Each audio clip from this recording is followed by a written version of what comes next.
My name is Gary Pollakusky. I'm here to support IR 1107 and IR 1195. I'm a proud Rocky Point resident. My family consists of my wife Janine, our dog Bailey, and a legion of extended family and friends that call North Brookhaven home. Janine and I came to RP after Hurricane Sandy wiped us out in Long Beach. We are born and bred Long Islanders and couldn't be happier with our town and community, but we have a big problem though. Suffolk has surmounted over $2 billion in debt and close to a $200 million structural deficit. And these backdoor fees are your answer. I feel better in Superstorm Sandy, where at least I can see what's being taken from me. Irresponsible doesn't begin to describe what a disservice this is to Suffolk residents. We are drowning in debt, and this legislature is trying to fee us to death. Let me also say, we've hit, and the pun is intended, rock bottom when my county legislator, Sarah Anker, is more concerned with making a pocket park surrounding a Boulder folks, Indian Rock, than figuring out ways to actionably reduce the county's debt and deficit. Come on, folks. With a bond rating just above junk bond status, I'm not hearing how you are working to fix our financial fiasco. In fact, from voting on pay raises to year in, year out, consistently supporting a budget that leaves us spending more than we are receiving, if we are not fiscally healthy, how can you possibly assist our residents? My family's future is tied to this community, to this county. Barring Peter to save Paul is not a fiscal strategy. This legislature needs to restore fiscal responsibility and accountability, and I have some ideas. Cut government spending, freeze the salary and benefit levels of county employees.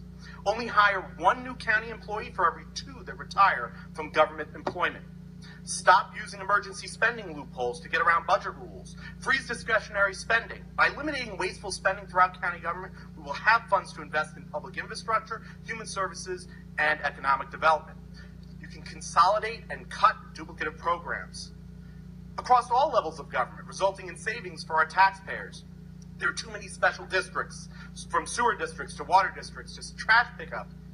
Our county can share services and streamline inefficiencies. Look at what a great job my town, Brookhaven, has been doing. Our town won a $50,000 prize from the state and is competing to win a $20 million prize for innovation in this area.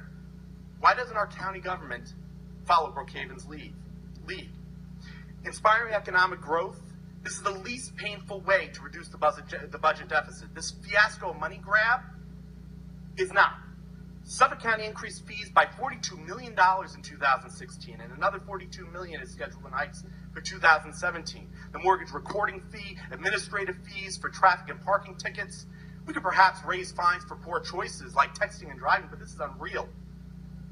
Let's recap here. A budget deficit occurs when government spending is greater than tax revenues. Does your family spend more than it brings in? Generally, we try to be fiscally responsible citizens to manage our debt income to debt ratios to keep our FICO scores high. When government spends, the public spends irresponsibly. Public sector debt rises.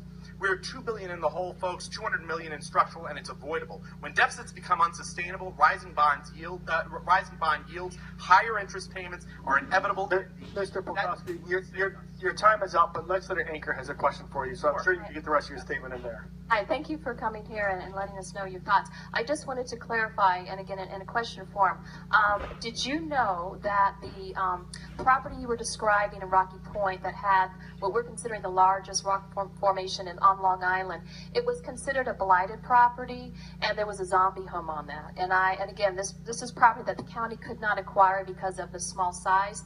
So the town of Brookhaven was looking at it, but at this point, it's in the hands of the Pollakusky Land Trust, and they're looking to acquire that through private funds. So that, again, that is just one quick clarification. But it's right next to this historical home, and there's been great support for that, to acquire that for, you'd call, I guess, a pocket park through private funding. No, it's not. It's private funding through the Pollakusky Land Trust, which is a not-for-profit.